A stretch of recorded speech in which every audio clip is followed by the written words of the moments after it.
Assalamualaikum warahmatullahi wabarakatuh. Anak-anakku semua, kelas 10 IPA 10 IPS, semua sehat nak?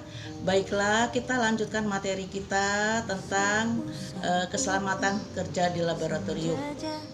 Untuk mengenal alat-alat yang ada di laboratorium, silakan lihat di web sekolah.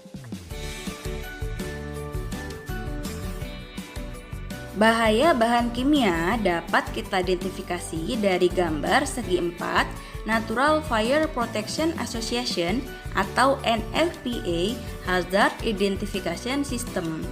NFPA adalah standar label bahan kimia yang dapat mengidentifikasi resiko yang ditimbulkan dari bahaya bahan kimia dengan cepat dan mudah. Label NFPA berguna untuk menentukan peralatan khusus yang harus digunakan, prosedur yang harus dilakukan, atau pencegahan apabila terjadi situasi yang darurat. Berikut tampilan dari label NFPA. Simbol berwarna biru menunjukkan bahaya kesehatan. Yang berwarna merah menunjukkan mudah terbakar.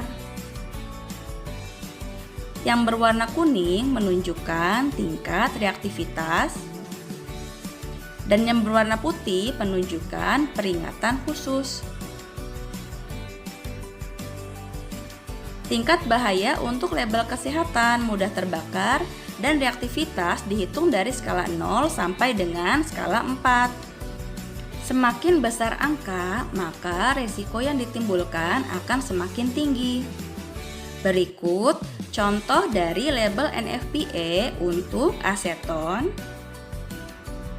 dan asam nitrat. Eksplosif atau mudah meledak. Artinya, bahan kimia yang mudah meledak dengan adanya gesekan atau benturan, panas atau bunga api, dan bereaksi dengan udara atau air. Contohnya adalah asam sulfat pekat,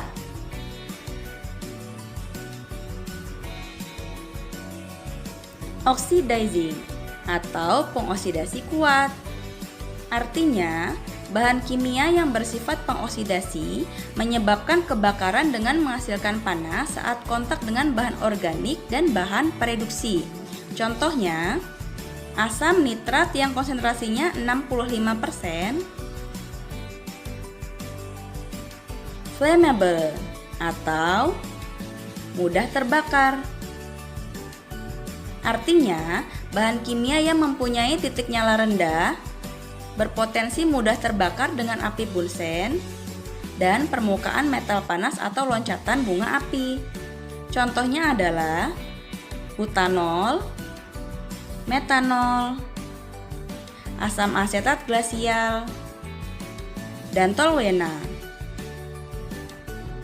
Toksik atau beracun. Artinya, bahan yang bersifat beracun dapat menyebabkan sakit serius bahkan kematian bila tertelan atau terhirup. Contohnya, metanol. Iritan atau iritasi. Artinya, dapat menyebabkan iritasi, gatal-gatal, dan luka bakar pada kulit. Contohnya, HCl pekat atau yang konsentrasinya 37%, larutan amonia 25%, N-heksana, dan toluena.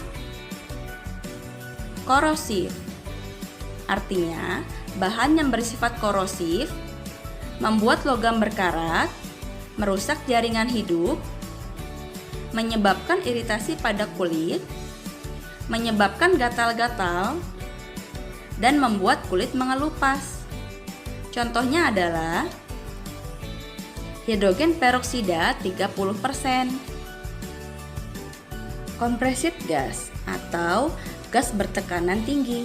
Artinya, gas yang disimpan di bawah tekanan baik gas yang ditekan maupun gas cair atau gas yang dilarutkan dalam pelarut di bawah tekanan.